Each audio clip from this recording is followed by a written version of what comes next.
우리 하나님 말씀 같이 보도록 하겠습니다. 하나님 말씀은 구약 성서 룻기 3장 1절부터 9절 말씀입니다. 하나님 말씀은 구약 성서 룻기 3장 1절부터 9절 말씀, 제가 여러분을 대신해서 봉독해 드리도록 하겠습니다. 룻의 시어머니 나오미가 그에게 이르되 내 딸아, 내가 너를 위하여 안식할 곳을 구하여 너를 복되게 하여야 하지 않겠느냐? 내가 함께 하던 하녀들을 둔 보아스는 우리의 친족이 아니냐? 보라, 그가 오늘 밤에 타작마당에서 보리를 까불리라. 그런즉 너는 목욕을 하고 기름을 바르고 의복을 입고 타작마당에 내려가서 그 사람이 먹고 마시기를 다하기까지는 그에게 보이지 말고, 그가 누울 때에 너는 그가 눕는 곳을 알았다가 들어가서 그의 발치 이불을 들고 거기 누우라. 그가 내 할 일을 내게 알게 하리라 하니, 룻이 시어머니에게 이르되 어머니의 말씀대로 내가 다 행하리이다 하니라. 그가 타작마당으로 내려가서 시어머니의 명령대로 다 하니라. 보아스가 먹고 마시고 마음이 즐거워 가서 곡식단 더미의 끝에 눕는지라 룻이 가만히 가서 그의 발치 이불을 들고 거기 누웠더라. 밤중에 그가 놀라 몸을 돌이켜 본즉 한 여인이 자기의 발치에 누워 있는지라. 이르되 내가 누구냐 하니 대답하되 나는 당신의 여종 룻이오니 당신의 옷자락을 펴 당신의 여종을 덮으소서. 이는 당신이 기업을 물을 자가 됨이니이다. 아멘. 지금까지 하나님의 말씀이었습니다. 3장을 다 읽어야 되는데 시간상 9절까지만 읽었습니다. 오늘은 룻기 미니 시리즈 제 3장이 되겠습니다. 여러분들, 저희들이 삶을 살면서 언제나 우리를 환영하고 따뜻하게 받아주는 것은 다름 아닌 아마 집일 것입니다. 저희들이 휴가철에 해외에 나가 유럽 여행을 하시든지 동남아 여행을 하시든지 여행을 하시거나 아니면 미국에서 그랜드 캐년이나 옐로우스톤, 요세미티 같은 그런 국립공원에 가서 캠핑이나 하이킹을 며칠 동안을 해도 역시 집보다 더 좋은 곳은 없을 것입니다. 저도 시애틀에서요, 이제 병원 사역을 마치고 커뮤터 트레인 사운드를 타고 집에 올 때가 제일 좋습니다. 우리 미군들은요, 종종 해외로 파병이 됩니다. 특별히 중동 지역이나 유럽에, 특별히 폴란드나 아니면 우리 한국 이사단에 등지로 파병이 되면은 빡세게 1년 동안 24/7, 그러니까 일주일 24시간 내내 근무를 합니다. 쉼이 없지요. 처음에는 자기가 파병된 지역에 적응하기 위해서 정신없이 이제 일을 하다가 한 6개월 정도가 지나면 너도나도 파병된 군인들이 달력을 꺼내갖고 X마크를 하면서 본국으로 미국이죠. 미국으로 돌아갈 날짜를 손꼽아서 이제 기다립니다. 그러다 이제 본국으로 돌아갈 날짜가 약 한 달 정도 남게 되면은 비행기 티켓이 나오는데, 그때부터는 이제 가슴이 두근두근 거리기를 시작을 합니다. 그래서 영어 표현에 No place like home 이라는 그런 표현이 있는 것 같습니다. 집이 제일 좋다는 말이겠죠. 근데 여러분, 왜 집이 제일 좋을까요? 그것은 저희들이 집 밖에서 아무리 오랫동안 떨어져서 힘든 일을 하고 돌아왔을 때 우리를 언제나 반겨주는 가족이 있고, 또 우리 모두가 편안하게 안식을, 쉼을 취할 수 있는 공간, 그런 스페이스가 있기 때문이 아닌가, 저는 그렇게 생각을 합니다. 그래서 집은요, 우리 모두의 안식처입니다. 여러분, 쉼과 안식이 없는 인생은 참 고달픕니다. 어느 누가 이런 말을 했습니다. 쉼이 없는 인생은 수고하고 무거운 짐을 홀로 지고 가는 가련한 인생이다. 나오미는요, 베들레헴에서 모압 땅으로 이주한 이후 지난 10년 동안 쉼이 없는, 안식이 없는 그러한 삶을 살아왔습니다. 남편과 두 아들을 잃은 나오미는 그야말로 믿음마저 흔들리고 정신적으로는 피폐하고 물질적으로는 말할 수 없는 공경을 겪어야만 했습니다. 결국 모압 땅에서 모든 것들을 포기하고 며느리 룻과 함께 보리 수확이 한참인 고향으로 돌아왔을 때 자기를 반기는 고향 사람들에게 오죽했으면 자기 이름을 나오미 기쁨이라 부르지 말고 마라 쓰다라고 부르라고 했을까요? 예수님께서 말씀하신 대로 나오미 그녀의 삶은 수고하고 무거운 짐을 진 고달픈 삶 그 자체였습니다. 그래서요, 나오미는 이 안식, 쉼에 대한 갈급함이 있었습니다. 여러분, 이 장에서 살펴본 것처럼 하나님은 당신이 보이지 않는 손길을 통해서 룻을 베들레헴의 지주 그리고 신실한 믿음의 소유자인 보아스의 밭으로 인도를 했고, 보아스는 룻의 믿음과 시어머니에 대한 효성에 감동을 받아 룻을 자기 이너서클 안으로 환영을 했습니다. 그래서 자기 밭에서 떨어진 이삭을 줄 수 있는 그러한 기회를 허락을 했습니다.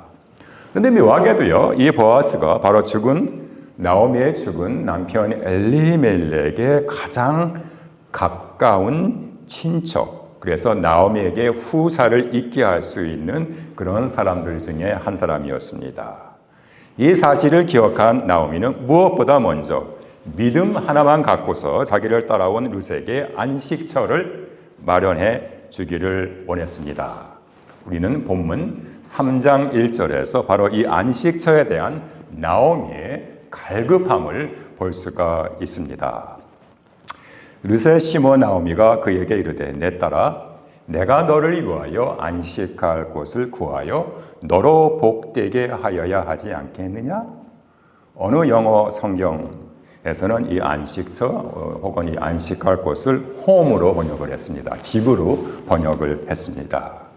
자기 자신보다 며느리를 먼저 생각하는 룻에 대한 나오미의 친절한 태도를 우리가 엿볼 수가 있습니다.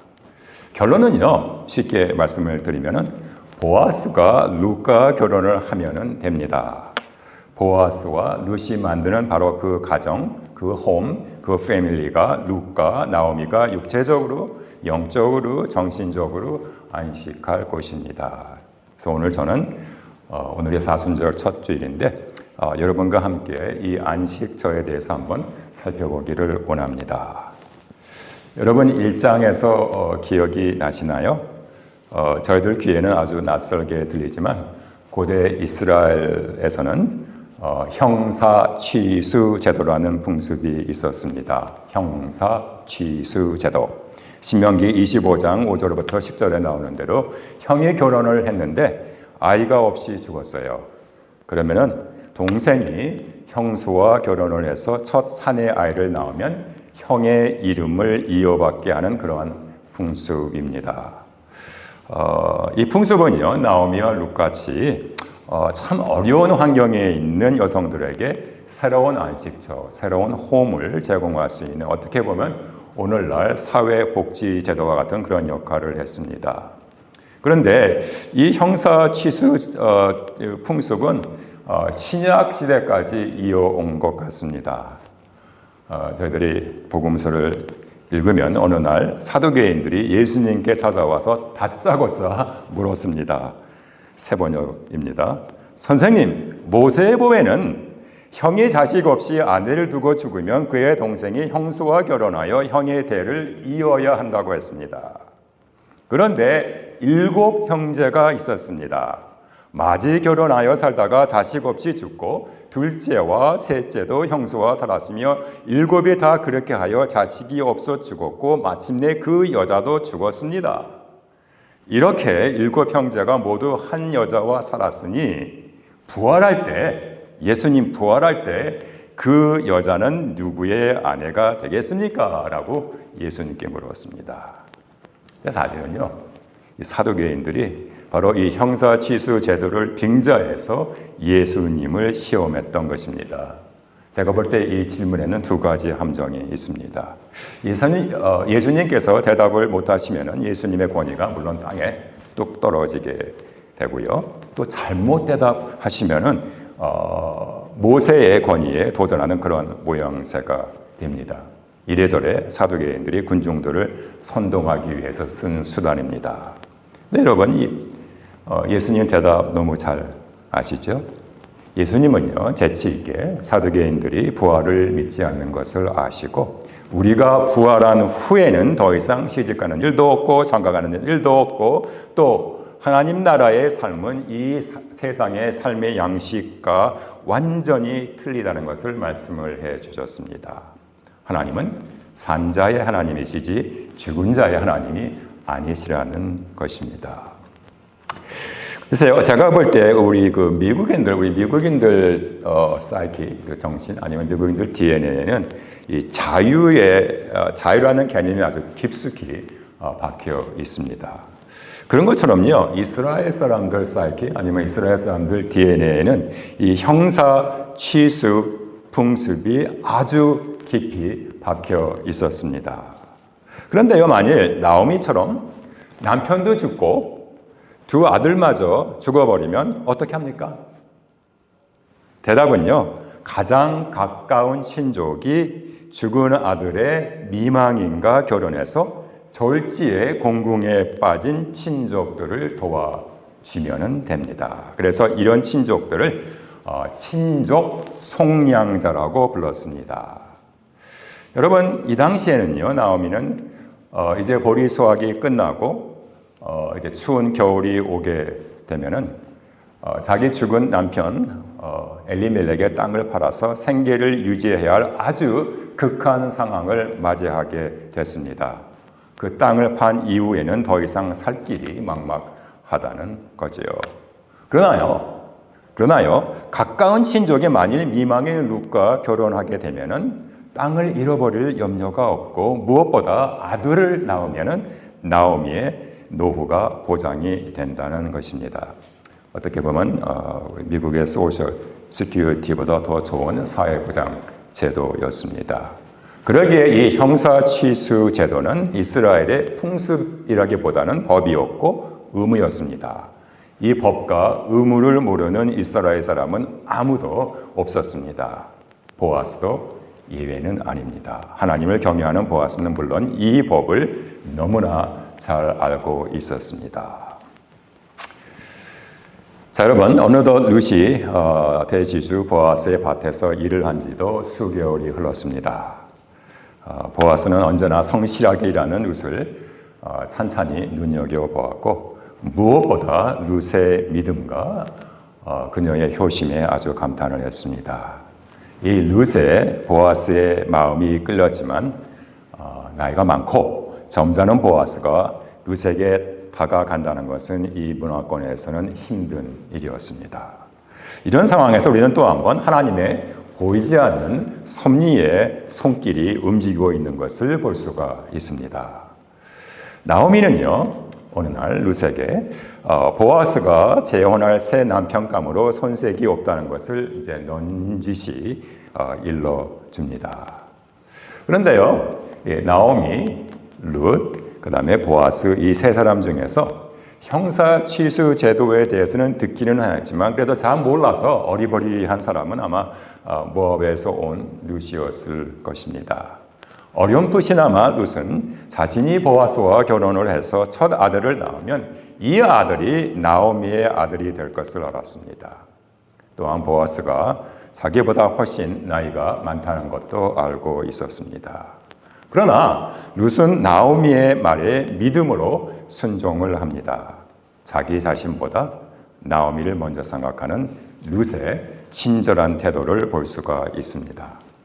마침 보리 수확기가 절정에 이르러 타작마당에서 보리를 키질할 날이 왔습니다.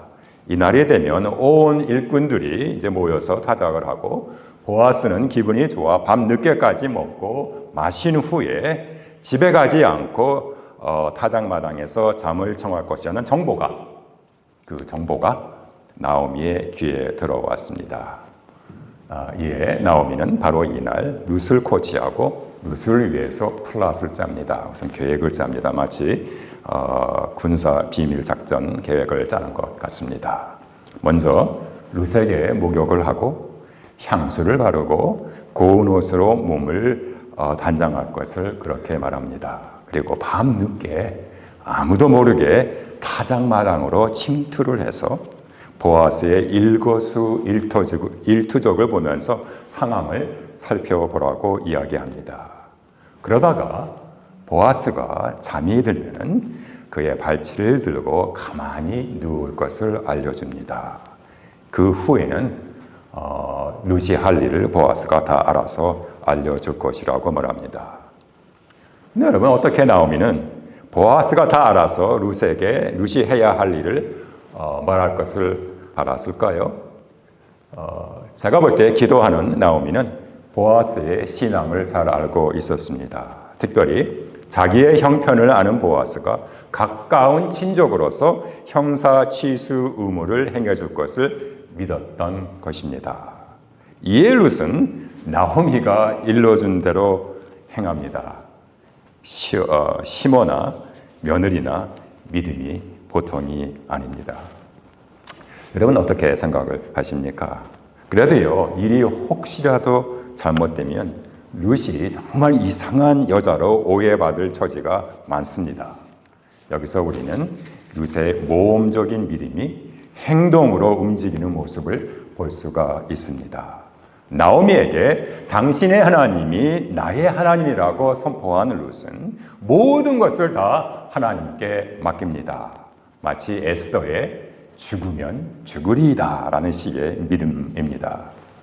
네, 여러분 우리가 잘 아시는 대로 이 베들레헴 커뮤니티에서 가장 불리한 조건들을 줄줄이 꿰차고 있는 사람은 다른 사람이 아닌 바로 룻이었습니다.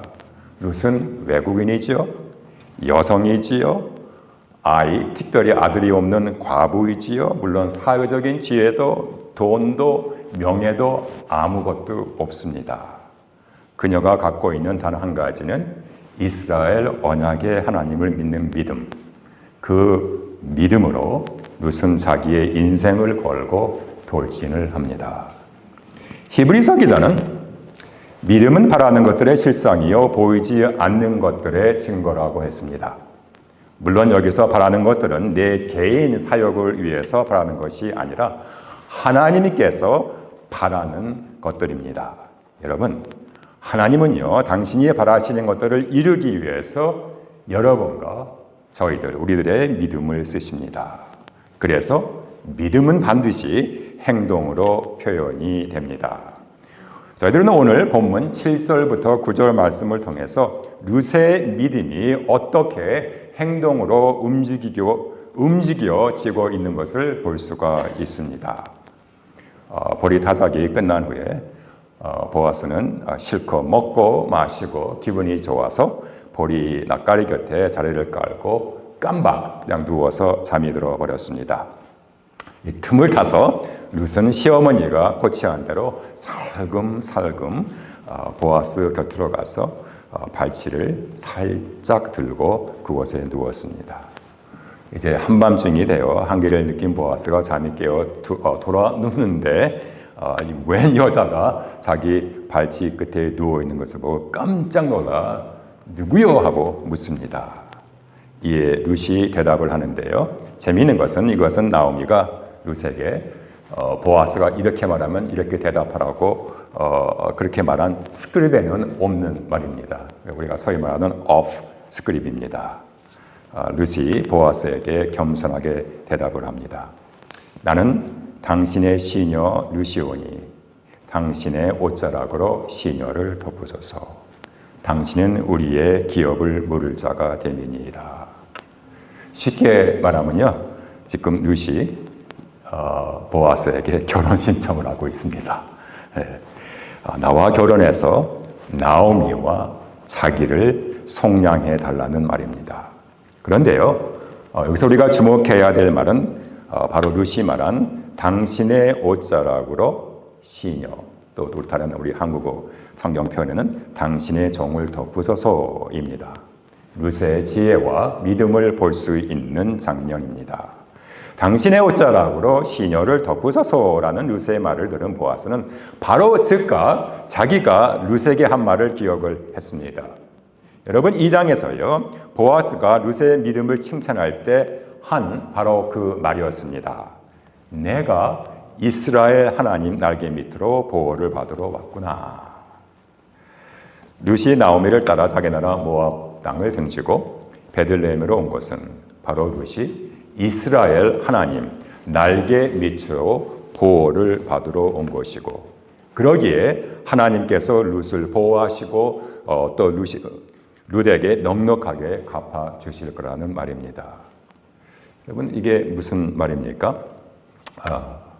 룻은 이제 하나님의 언약 백성이 되었고 하나님 날개에 미친 이제 룻의 안식처라는 것입니다. 여러분, 광야 40년 동안 이스라엘 백성들이 쉼이 없는 삶을 살 때 하나님은 종종 당신의 날개 밑에 이스라엘 백성들을 모아서 때로는 적으로부터, 때로는 목마름으로부터, 때로는 낮에 뜨거운 사막과 밤의 한기로부터 보호하는 안전한 안식처를 마련해 주셨습니다. 그런데 구체적으로 룻의 안식처는 어딜까요? 당신의 옷자락으로 당신의 종을 덮으소서라는 그런 말을 들은 보아스는 이방인 여인 룻에게 이스라엘 하나님 날개에 미친 어떤 추상적인 그런 장소가 아니라 바로 다름 아닌 자기 자신의 옷자락임을 깨달았습니다. 그래서 자기 자신의 옷자락 밑에서 룻이 안식할 장소를 마련해야 할 의무가 자기 자신에게 있다는 것을 깨달은 것입니다. 다시 말씀을 드리면요, 룻이 보아스의 옷자락 밑으로 들어온다는 것은 보아스가 룻과 결혼을 해서 영적으로, 정신적으로, 육체적으로 쉴 수 있는 따뜻한 가정, 홈, 따뜻한 패밀리를 이루는 것이었습니다. 보세요. 룻은 자신의 안식처를 세상에서 찾지 않았습니다. 웬만한 여자 같았다면 세상 유혹에 빠져 젊은 남자를 찾아 자기 살 길 찾겠다고 아마 나오미를 등지고 갔을지도 모릅니다. 그러나 룻은 모압을 떠나 나오미를 따라 베들레헴으로 왔고 나오미의 기업을 물을 친족이자 자기보다 훨씬 나이가 많은 중년 보아스를 믿음으로 찾아왔습니다. 여담인데요. 여러분 1장에서 잠깐 등장한 룻의 동서 이름을 기억하시나요? 네, 저는 기억합니다. 오르바. 성이 옷이기 때문에 제가 기억을 합니다. 이 오르바는 결국 나오미를 떠나 자기 살 길을 찾아 친정 모압 땅으로 돌아가는 그런 선택을 했습니다. 글쎄요, 얼마나 신빙성이 있는지는 모르지만 어떤 유태교 랍비들은 오르바가 자기 친족들이 살고 있는 모압 땅으로 다시 돌아가 블레셋 계통 남자와 간통을 해서 거인 골리앗의 증조 할머니가 되었다는 주장을 합니다. 재밌죠? 그렇다면 다윗의 증조 할머니는 누구죠? 룻입니다.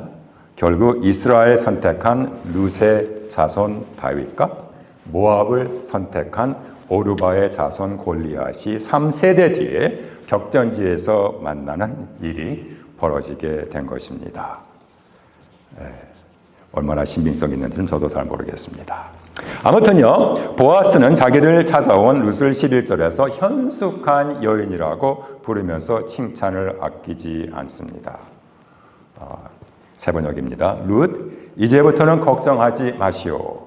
그대가 바라는 것이라면 무엇이든지 다 들어주겠소. 그대가 현숙한 여인이라는 것을 베들레헴에 살고 있는 온 성읍 사람들이 다 알고 있어. 근데 여러분, 여기 현숙한 여인은 잠언서 마지막 장 31장에서 말하는 바로 그 현숙한 여인입니다. 잠언서 31장 30절 31절 말씀입니다. 고운 것도 거짓되고 아름다운 것도 헛되지만 두려운 마음으로 여호와를 섬기는 여성은 칭찬을 받을 것이다. 그녀는 자기가 행한 일의 보상을 받고 모든 사람에게 칭찬을 받을 것이다. 그렇다면 궁금한 게 있지요. 이 현숙한 여인의 모델은 과연 누구일까요? 글쎄요, 모르긴 몰라도 이스라엘 여성이라면 그 현숙한 여인이 혹시 내가 아닐까라는 그러한 생각을 해봤겠지요. 여러분, 저희들이 쓰고 있는 구약 성경과 유대인들이 쓰는 히브리 성경은 39권, 내용은 똑같습니다. 그런데 그 순서가 틀립니다. 저희들이 쓰는 구약 성경에서는 사사기 뒤에 룻기가 나오지만 히브리 성경에서는 잠언서 바로 뒤에 룻기가 나옵니다. 왜 그럴까요? 그 이유가 있습니다. 그것은 바로 잠언서가 말하는 현숙한 여인의 모델이 다른 사람이 아니라 바로 이 이방인 모압 사람 룻이라는 것을 구체적으로 말하기 위해서입니다. 그래서 모압 여인 룻은 모든 현숙한 여인들의 프라임 모델입니다. 말씀을 정리하기 원합니다. 오늘 본문에 꼭 집에 가져서 3장 꼭 읽으시기 바랍니다. 오늘 본문에 주고받고 있는 룻과 보아스의 대화는 어떻게 보면요, 두 사랑하는 사람들 사이에서 오고 가는 아주 달콤한 대화인 듯합니다. 글쎄요, 저는 그렇게 생각을 합니다. 비록 젊은 과부, 외국인 여성이었지만 보아스는 왠지 모르게 룻에게 마음이 끌렸습니다. 따뜻한 호감도 품었습니다. 또 사실 그랬습니다. 여러분, 모르긴 몰라도요, 보아스는 룻을 볼 때마다 자기 어머니를 생각했는지도 모릅니다. 기억나시나요? 보아스는 여호수아가 보낸 여리고 두 정탐꾼 중 한 사람인 유다 지파 살몬과 기생 라합 사이에서 태어난 아들입니다. 자기 어머니 라합도 룻처럼 이방인이었던 것입니다. 하지만요, 라합은 비록 이방인이었지만 이스라엘 정탐꾼들을 숨겨주어 자신과 온 가족을 여리고성의 멸망으로부터 구원을 받게 하는 놀라운 믿음의 행동을 보여주었습니다. 어쩌면요, 보아스는 어머니 라합의 무릎 위에서 크면서 정탐꾼과 자기 아버지죠, 살몬과 여리고성에 대한 이야기를 듣고 또 들었을 것입니다. 그렇다면 보아스의 룻에 대한 애틋한 감정과 연민은 오히려 자연스러운 일인지도 모릅니다. 그래서인지는 몰라도 보아스는 선뜻 룻과 결혼을 해서 가정을 이루어 룻과 나오미가 누릴 수 있는 안식처, 홈을 마련해 주겠다는 약속을 합니다. 네, 여러분, 보아스가 자기 옷자락을 펴서 룻을 보호하는 친절의 행동은 사실은요, 하나님께서 당신의 날개를 펴서 자기 백성, 여러분과 저를 보호하는 친절과 인애의 행동을 단적으로 보여주는 그러한 그림자입니다. 저들이 룻기를 읽으면서 가장 감동적인 장면은 등장하는 세 인물, 세 사람, 나오미, 룻, 보아스의 관계, 릴레이션십입니다. 그들의 관계는요, 정말 여러분과 저의 마음을 따뜻하게 해주는 인애와 친절의 관계입니다. 왜냐하면요, 이 세 사람들은 각자가 자신보다는 남을 위해 더 희생을 했기 때문에 그렇습니다. 이 장에서 보아스는 외국인 여인 룻에게 자기 밭에서 떨어진 이삭을 죽게 하고 자기 일꾼들과 식사를 하게 하고 특별히 젊은 남자들로부터 보호하는 그러한 친절과 인애를 베풀었습니다. 3장에서 나오미는 룻을 위해서 안식처, 홈을 마련해 주는 그러한 친절과 인애를 베풀었습니다. 그러자 룻은 시어머니의 기업이 지속될 수 있도록 보아스를 찾아가는 친절과 인애를 베풀었습니다. 이제 저들 다음 주에 볼 4장에서는 보아스가 드디어 룻을 아내로 맡고 룻은 곧 임신을 해서 아들 오벳을 낳습니다. 그런데 놀랍게도 오벳이라는 뜻이 친절이라는 뜻입니다. 결국 이 세 사람, 나오미, 룻, 보아스의 주고받는 친절과 인애는 사실 하나님이 우리에게 베푸시는 친절과 인애, 히브리어로 헤세드라고 하는데 그 헤세드를 아름답게 반사해 주고 있었습니다. 그래서요, 보아스가 행하는 모든 행동은 앞으로 오실 예수님의 구원 사역의 모형이라고 혹은 그림자라고 저희들이 말을 할 수가 있습니다.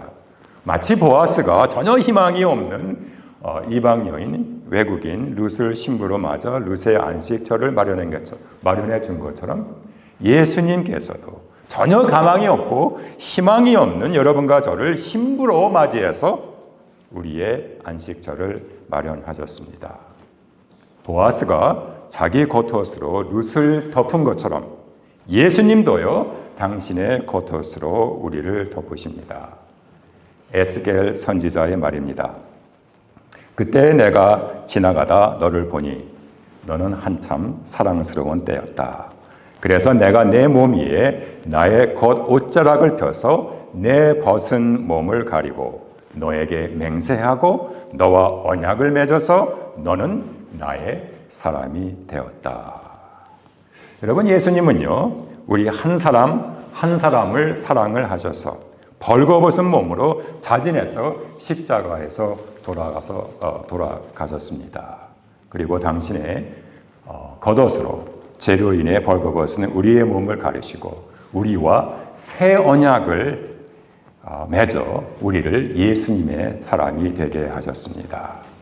그리고 여러분과 저들이 살고 있는 이 타코마 지역사회에서 새 언약의 축복의 통로로 쓰시기를 원하십니다. 사랑하는 여러분, 예수님은 피곤하고 빈궁에 빠진 우리들에게 안식처를 마련해주는 안식의 주인이십니다. 우리는 오직 예수님 안에 있을 때만 참 쉼, 참 안식을 누릴 수가 있습니다. 예수님은 지금도 오늘도 여러분과 저를 그리고 우리 지역사회, 이 타코마 지역사회에 살고 있는 모든 사람들 주님의 안식처로 초대를 하십니다. 수고하고 무거운 짐진 자들아 다 내게로 오라. 내가 너희를 편히 쉬게 하리라. 기도하겠습니다.